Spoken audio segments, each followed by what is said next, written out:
Hi, it's Fraser here. As regular listeners will know by now, Spiked's podcasts, essays, articles and videos are free, in every sense of the word. Spiked exists to fight for freedom. And in 2020, freedom has never been more threatened. Lockdown threatens our right to free assembly and free movement, while cancel culture and identity politics threaten our right to free speech and free thought. Democracy, that most important right of a free people, is similarly under siege. Spiked wants to challenge these illiberal and authoritarian trends, but we can't do it without your help. It's donations from our listeners and readers that allow us to keep up these fights and to take our message to a growing audience. So, if you haven't already, please consider making a donation to Spiked. One-off donations are fantastic, but regular donations are even better. Just £5 per month can make an enormous difference to our work. Donating to Spiked is really easy to do. Just go to our website at spiked-online.com and hit the red donate button in the top right corner. That's spiked-online.com and the red donate button in the top right corner. We cannot thank you enough for your support. Now, on with the Spiked podcast. Hello and welcome to the Spiked podcast. I'm Fraser Myers, and joining me this week we have Spiked's editor Brendan O'Neill. Hello. Spiked's deputy editor Tom Slater. Hello. And Spiked columnist Ella Whelan. Hi. And we're going to discuss the US election. Joe Biden in the driver's seat. He is in the strongest position of any challenger in modern history. Texas could be a battleground state this year. Who isn't focused on Florida, right? Deja vu to 2016. Can we trust these polls? We believe we're on track to win this election. We were getting ready to win this election. Frankly, we did win this election. At the time of recording, neither candidate has reached the magic 270 electoral college votes to win the presidency, though Joe Biden has a clear lead over Donald Trump in the popular vote and has far more options for victory. The pollsters were predicting a landslide for Biden. There was talk of a blue wave, winning historically red states, which didn't materialise. The Democrats have also fallen short of expectations in the Senate and have even lost ground to the Republicans in the House. Trump's support, on the other hand, has held up surprisingly well.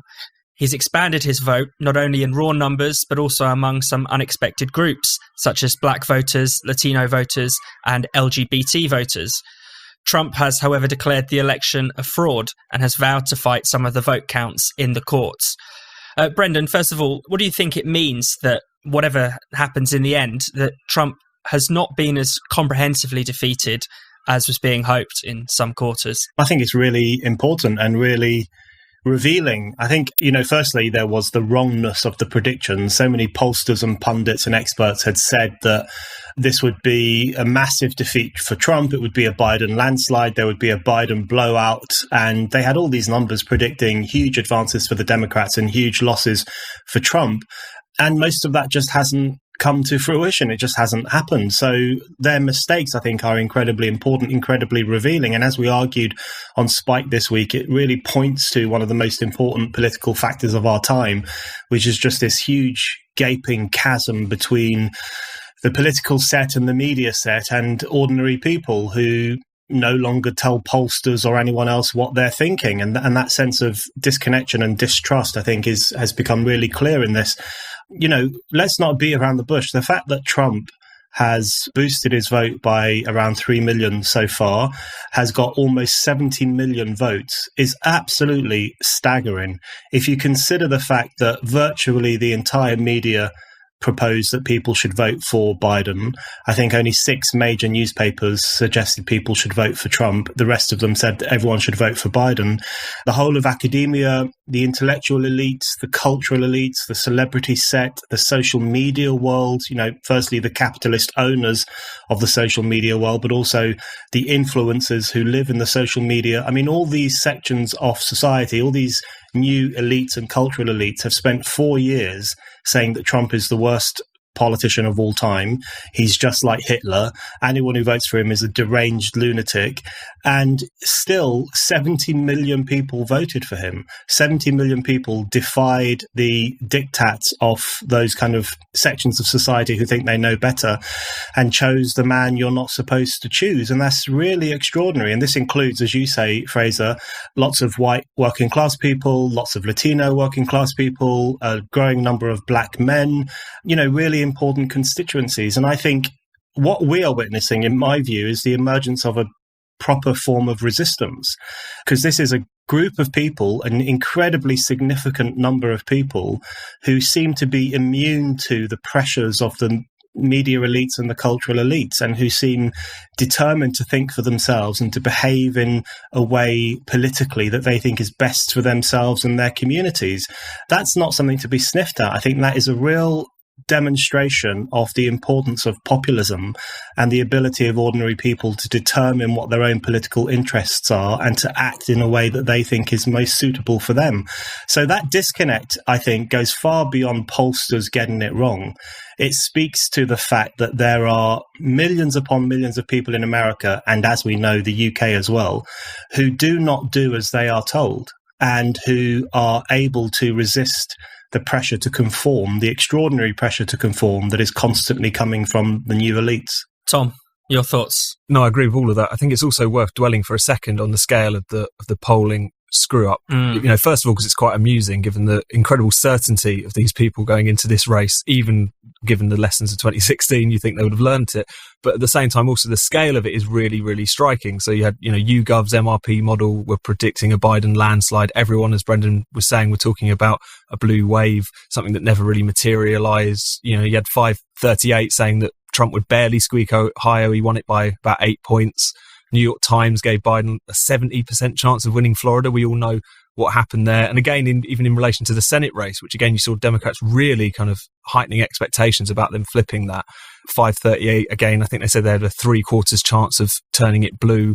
And yet that has failed to materialize completely. And I think what's really striking is, whilst on the one hand, the refusal of the American electorate to give the democratic, technocratic elites the kind of rubber stamp that they were seeking, this overwhelming mandate, this repudiation, not just of Trump, but of Trumpism and all that represented. Not only have a lot of American voters rejected their right to rule in that sense, they've also called into question their expertise, their basis for what they claim to be their right to rule over society. If you think about the scale of how much they've got this wrong, it's really, really striking. Now, as I think we'll see in the coming days, as we saw in 2016, a lot of the political class and particularly the polling establishment try and get in a lot of excuses for themselves. They'll say, we said that there was a 75% chance of this happening. Unlikely things still do happen. But if they keep not happening, that's surely got to be something that they have to answer for. And I think it reminds us, in terms of the past few years, of the second half of that Michael Gove quote in relation to Brexit and the populist revolt here, often misquoted, often taken out of context. He said that the people had had enough of experts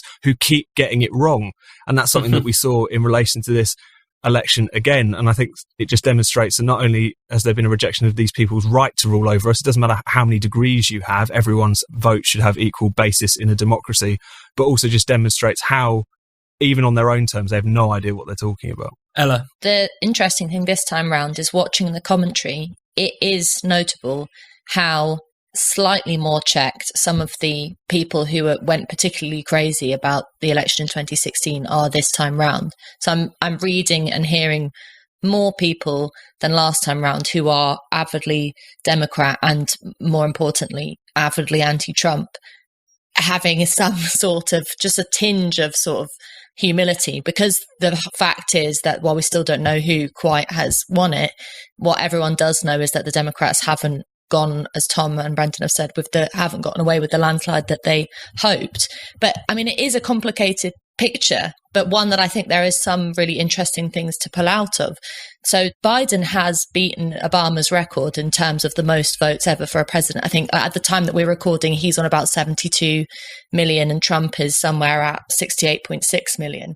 So we can row about and people have been rather opportunistically rowing about the way that American voting works and the Electoral College and all that kind of thing. But the point is that this is quite remarkable in terms of turnout. It's the biggest turnout for elections in a century.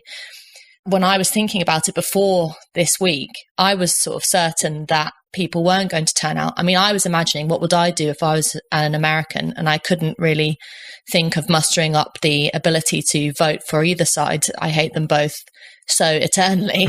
But it seems like people really did take this not just seriously, but felt the need to go out and stamp their vote next to a candidate. And so you have to take that seriously and think about what that means for democracy. The thing that I'm worried about at the moment is not, who wins necessarily. In fact, I kind of don't care who wins anymore. The things that have happened in the last 48 hours are more concerning.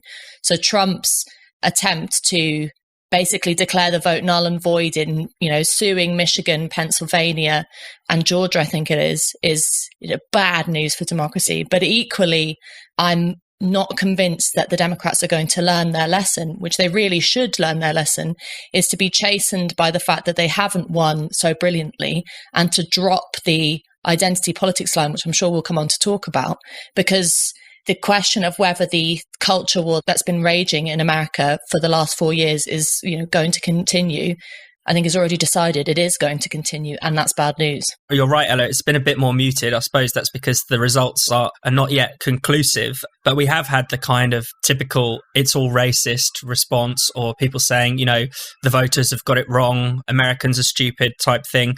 So in that sense, there are definitely echoes of 2016. The urge to demonize Trump voters has unsurprisingly not gone away. I mean, it's been there for the past 4 years. So I suppose, why would it disappear now? One example, Charles Embleau in the New York Times got in there early, calling this all a product of white patriarchy, which is, a bit of a reminder of 2016 when that was described as a white lash. But I think one thing that's clear is that thinking about, what this means in terms of, populism and Trumpism, is that 2016 was not an aberration in the way that many tried to make it out. People tried to demonize the result and say that it was just a product of Russia or just a product of stupidity, or even some smarter Democrats would say, it's because, Hillary just didn't campaign in the right places. And if we just put up a normal candidate who doesn't really say much, which is kind of the case of Joe Biden, people didn't really know what he stands for. We just put up a candidate against this racist. Finally, people will understand. Finally, after 4 years of seeing the Trumpian chaos, the pandemic, the economic troubles, finally people will just vote for us because they will understand how evil he is. But clearly that groundswell of opposition to what the Democrats have come to represent is a lot stronger than people think. I mean, strong enough to hold up support for someone like Donald Trump. You're listening to the Spiked podcast. If you've made it this far, I'm guessing you're enjoying the show. If that's the case, why not tell other people about it? You could share the episode on social media, or you can give us a rating and a review with your podcast provider. That way, you can help new listeners to find us, and it won't take any more than a few seconds. Help spread the word about the Spiked podcast today by sharing us on social media or giving us a rating and a review with your podcast provider. Now, back to the show.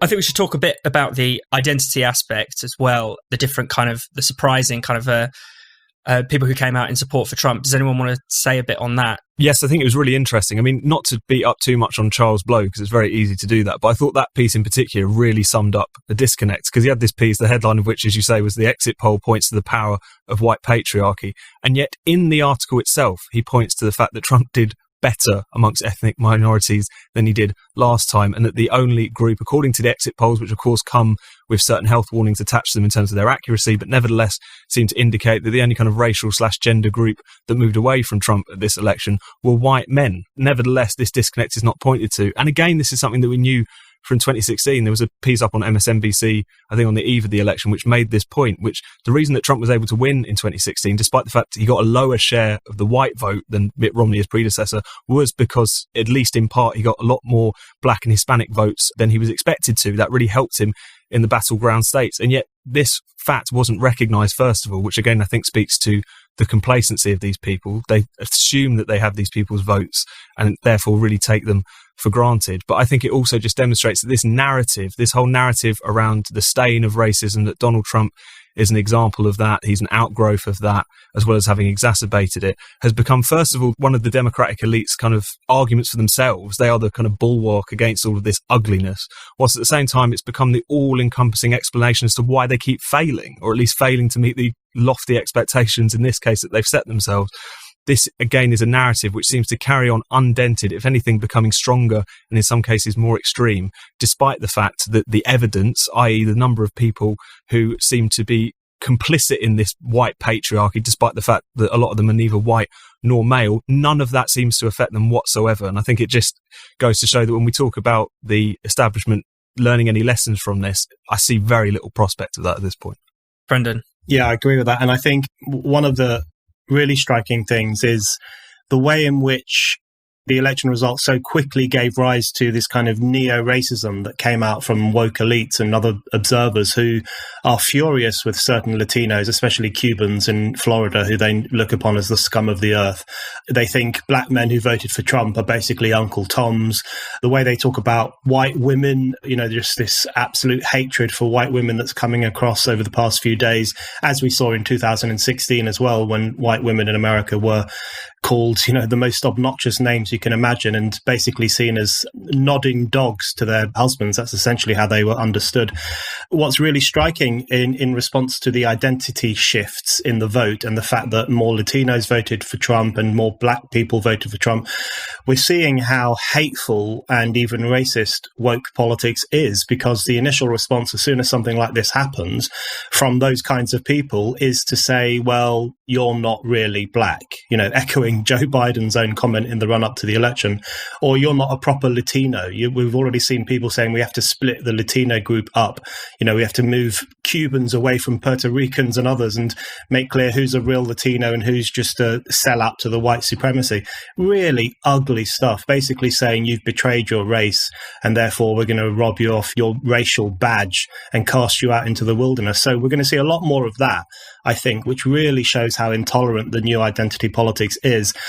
And then, Charles Blow, just to mention him one more time, he also talked about the problem of white gays. He says we've never trusted white homosexuals because more gay people voted for Trump this time as well. So just that kind of ever-fragmenting bitterness, divisiveness, and even racism and homophobia off the supposedly woke set is really interesting. But I think there's a broader issue here in terms of the identity shifts and the use of phrases like white supremacy and white patriarchy and all of that. Fundamentally, these are ways of demonizing people who refuse to vote according to their identity.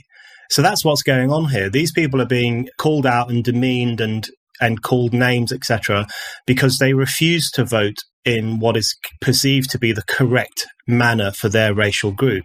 Instead, they vote according to economic interests or political interests, or because they think Trump will be better on certain issues than Biden would be. So, in other words, they're behaving like democratic citizens. And that's the thing that really repels the woke elites, because they want people to behave like members of an ethnic group or a gender group or a sexual group. And that's all that you're supposed to do. It's really striking the way in which, over the past couple of days, the discussion about economic populism is now being seen as one of the causes for why so many white working class people and Latinos and blacks and urban groups and others, why they're voting for Trump. And economic populism is now seen as this horrendous thing, basically just a cover for racism, just a glossy, class-based cover for expressing hatred of certain groups in society. And what's really happening here, if you disentangle all of this stuff, the identitarian set is terrified that class concerns will come back. That is their great, great concern, because identity politics at root, as we've argued before on this podcast, is a fairly neoliberal phenomenon. It's quite explicitly anti-class. It hates the white working class. It doesn't like people talking about class rather than what it considers to be more important things like race and gender. And they are terrified of the new populist coalition that seems to be emerging between different groups in America who are concerned about class issues and economic issues.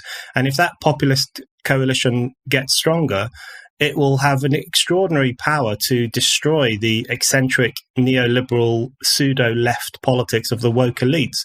And that's fundamentally, I think, what they're really pushing back against. One really kind of telling illustration of what you're talking about and economic populism and kind of class interests manifesting themselves in this election was how in Florida, which obviously went for Trump, on the same day, Floridians voted on quite a large increase in the minimum wage to $15 an hour.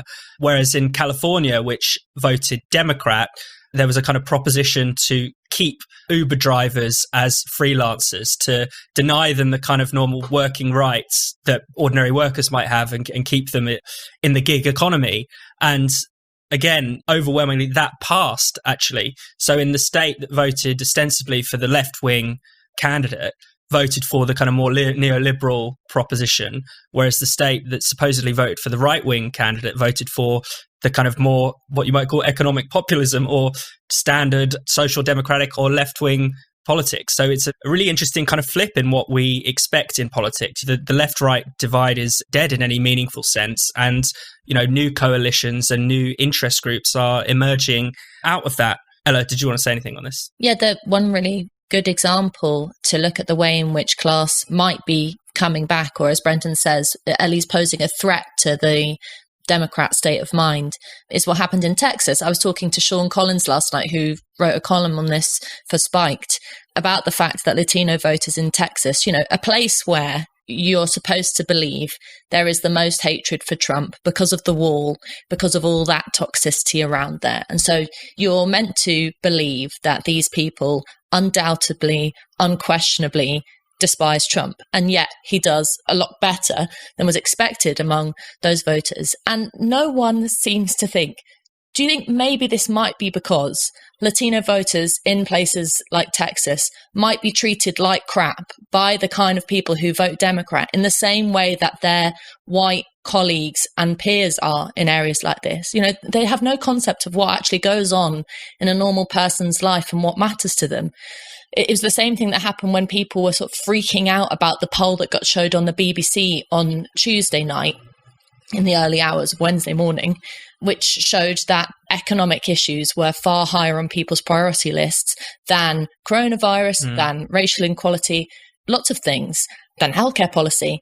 And the commentators were saying, how can this be? This is crazy. Yeah. But if you look at the political trends over the last 6-7 years, in relation to Brexit, in relation to populist movements across Europe, it's quite clear that working people are time and again putting forward the argument for a change materially in their lives in terms of the quality of life that they have, rather than buying into any identity politics things. So you're sort of like banging your head against a brick wall watching all of this. But I remember in 2018, 2 years after the 2016 election, I spoke to Ali Hochschild, who's a author for Spiked. We interviewed her. She'd written a book called Strangers in Their Own Land, which was trying to get to grips with the reason why people from the kind of backgrounds that I've just been talking about are voting for Trump, in the same way that people can't get their heads around why red wall voters voted for Boris Johnson.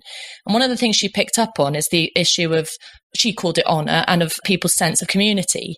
And she said the really important thing that Democrats don't understand, and that we see now that they haven't understood yet again in 2020, is that these people are not sort of like mindless voting boxes who just do what they're told, that they take into consideration that their daily lives, who they have dinner with, where they go to school, what jobs they have, are central to their understanding of their identity. It's got nothing to do with whether they're white or black or gay or straight or male and female. I just wish more people had read her book or read my interview with her.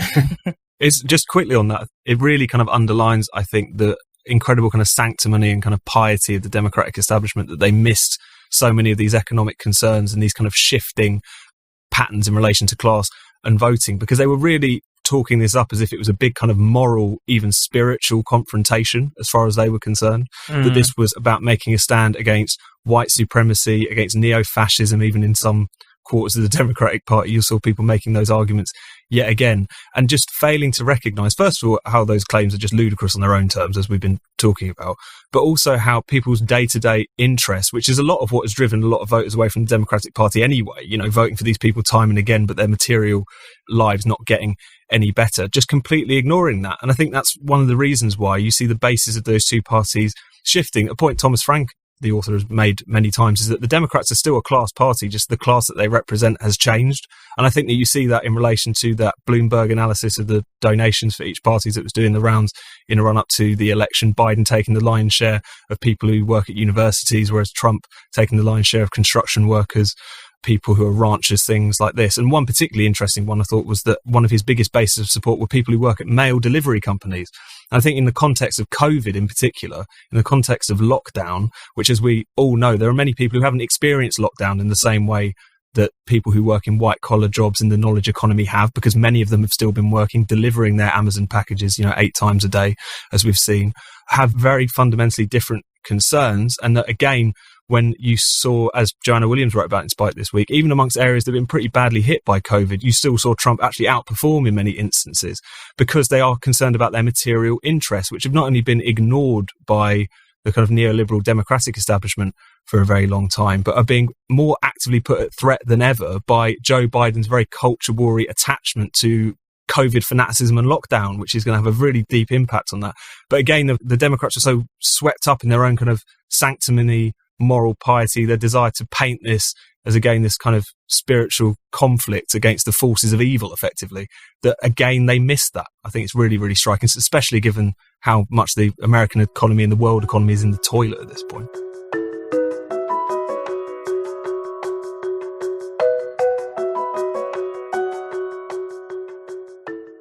You're listening to the Spiked podcast. It's Fraser here with another quick reminder, if you haven't already, to consider giving Spiked a donation. All of our content is free, and we want to keep it free, so we can spread our pro-liberty, pro-democracy message as wide as possible. But we can only do that with your support. If you'd like to make a donation, it's easy. Just go to spiked-online.com and click the red donate button in the top right corner. That's spiked-online.com and the red donate button in the top right corner. Now, back to the show.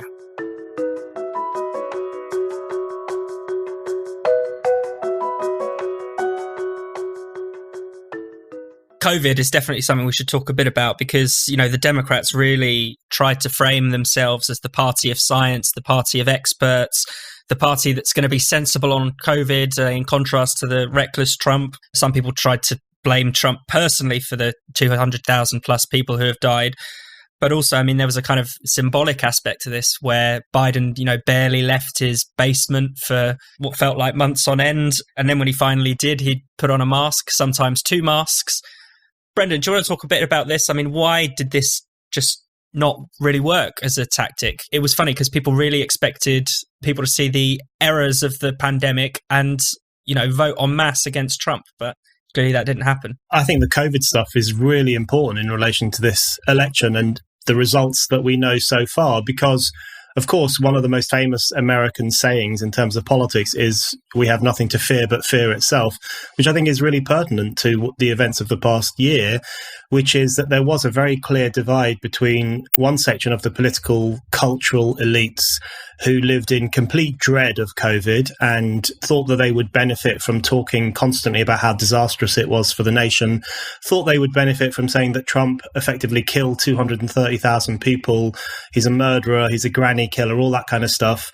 They all stayed at home. They all made a real fetish of wearing masks. As you say, Biden hid in his basement, and they looked with complete and utter disgust upon any what they would view as redneck people who went on protests against lockdown. They thought they were the worst people in the world, unlike people who went on protests for Black Lives Matter, who were seen as fine, that's completely acceptable.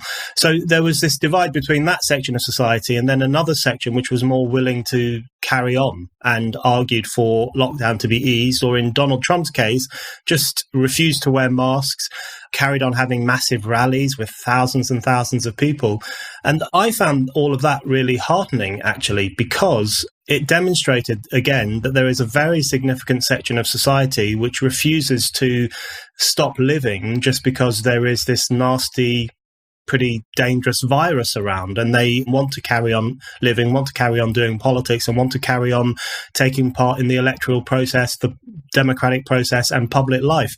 So that I thought was really good, and it gave me hope that something similar could happen potentially in the UK, or that surely some politicians here will start to realise that pushing back against lockdowns is not the death knell of your political career that they might think it was. So that was very revealing. And I think through that discussion, as you say, Fraser, the Democrats tried to present themselves as pro-science, pro-evidence, dutifully fearful, constantly covered up, hiding away. But of course, that's not what many, many people want. What many people want is politicians who are a bit braver, who are willing to get out there, who are willing to carry on pressing the flesh, mixing with people, talking to people. And that divide, I think, was really crucial. So I think two of the big mistakes the pollsters and the pundits and the experts made. Firstly, they thought that their 4 years of hysteria about Trump being Hitler would have a massive impact on people. And of course it didn't, because people aren't stupid. And secondly, they thought the COVID crisis would have a massive impact on people. And it doesn't seem to have done that. So I think the American people, a significant section of them, these almost 70 million people who refuse to do what the establishment tells them to, they've actually sent a really important positive signal about COVID, which is you can carry on living and you can reward politicians like Trump, who openly says lockdowns are unscientific, who openly says lockdowns are destructive, and who says we have to carry on living even if there are risks involved. The fact that a politician who said that has just been supported by millions and millions of ordinary people, I think that's actually one of the more positive things about this election. Ella? The thing that the Democrats really did was turn the question of how to deal with COVID not into a debate about the science or following the science, similar to what's happened in the UK, but this moral question that if you weren't up for wearing 2 masks and staying in your basement and sort of doing the performance of being a good COVID secure citizen, then you were just evil to be written off. And the thing that we picked up on this podcast actually when it happened, but that lots of other people sort of poo-pooed, was the importance of when Trump made that statement after he'd got coronavirus and made a miracle recovery, or a very easy recovery, where he said, don't let this thing get on top of you. And it was kind of passed off by Democrats as this like flippant, arrogant, sort of unsympathetic way of dealing with the virus. But I think that actually really chimed with voters, because what it was saying is, yes, this virus is an issue, and you can criticize Trump till the cows come home from the way he's handled the virus. But that central point of being hopeful, being future orientated even about the virus, rather than being fearful, is something that, as we've already said, Americans who are primarily concerned with their wage packet and their ability to carry on living and paying the rent and getting to work is very attractive. And, what is the future with someone like Joe Biden, who it seems to me doesn't want to have any kind of brave approach to the virus, but wants to cower in the face of it? Now, maybe we should be talking about how to deal with the pandemic in far more logical, cold, clear-headed terms, weighing up risks, looking at how you can manage people's quality of life, as well as dealing with this new thing that we don't quite have all the facts on yet.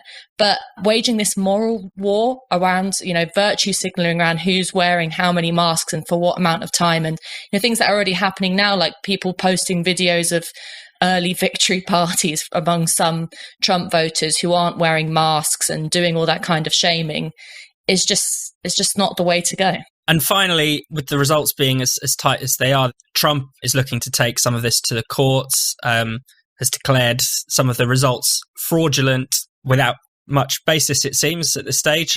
But Tom, I wondered if you had any thoughts on that kind of question that's hanging over us. No, I think it was really striking how in the kind of post-election coverage, or at least the coverage after the result, the much more mixed result became clear, is that particularly in the British media, it just became a question about Trump refusing to accept the result. And on the one hand, you think rightly so, he is pretty brazenly calling into question the result of a free and fair election. As far as we can tell, there's been no evidence presented to back up the fraud that he's alleging. That is very serious.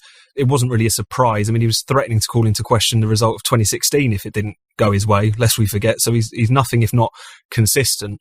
And all of that should be taken very seriously. On the one hand, I think it's worth taking into account that we're not in a situation where like the army are going to back him and then he's going to refuse to leave the White House. A lot of this, I think, is pantomime on his part. It's also him trying to protect his own ego. That's not edifying. It's not positive. But at the same time, I think the response to it can be a little outsized, shall we say. But nevertheless, I think a lot of the people currently condemning him, and Brendan wrote about this on Spiked this week, are people who were more than happy to delegitimise the result of 2016, both in relation to the Trump election and the Brexit referendum, who, in Britain's case, also dragged that result through the courts in order to allow Parliament to try and intervene to overturn the vote for Brexit.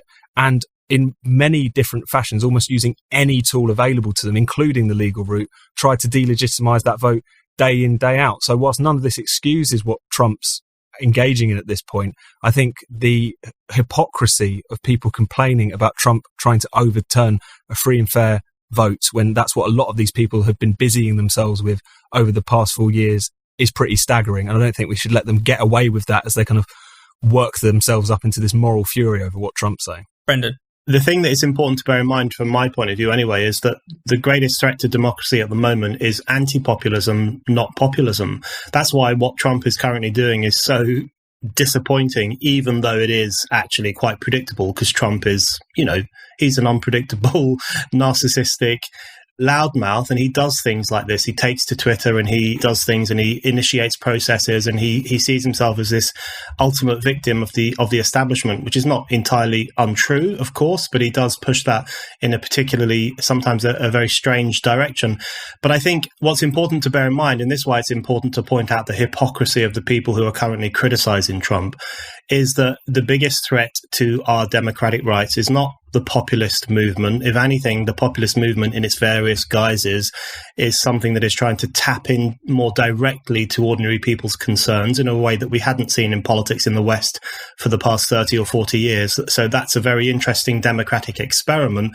The real anti-democratic sentiment these days is coming from the anti-populist pushback from the old technocratic establishment, the Hillary Clinton style establishment, the Remainer elites in the UK, the EU elites in Europe and others as well.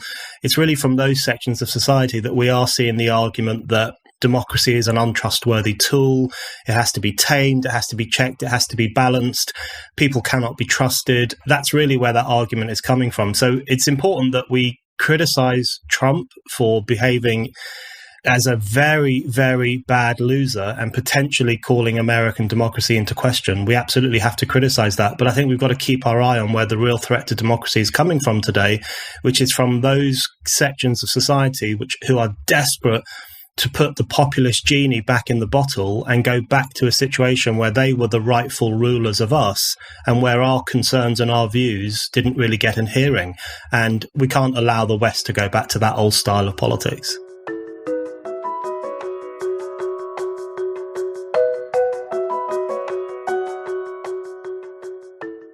Thanks for listening to the Spiked podcast. We'll be back next week. If you enjoyed the show, why not check out some of Spiked's other podcasts in the meantime? We have The Brendan O'Neill Show, in which Spiked's editor talks all about the big ideas, bad ideas, problems and controversies of life in the 21st century, all with the help of an esteemed guest. Then there's Culture Wars, hosted by Spiked columnist, stand-up comic and satirist Andrew Doyle. This monthly podcast is the perfect antidote to the woke idiocy taking over our lives. And last but not least, you should check out Last Orders, a podcast hosted by Tom Slater and Chris Snowden. Last Orders is all about freedom, the nanny state, and censorship. And there's a lot about coronavirus these days too. You can listen to all these shows with your favourite podcast provider, or you can find them on the Spiked website at spiked-online.com. Thanks for listening. See you next week.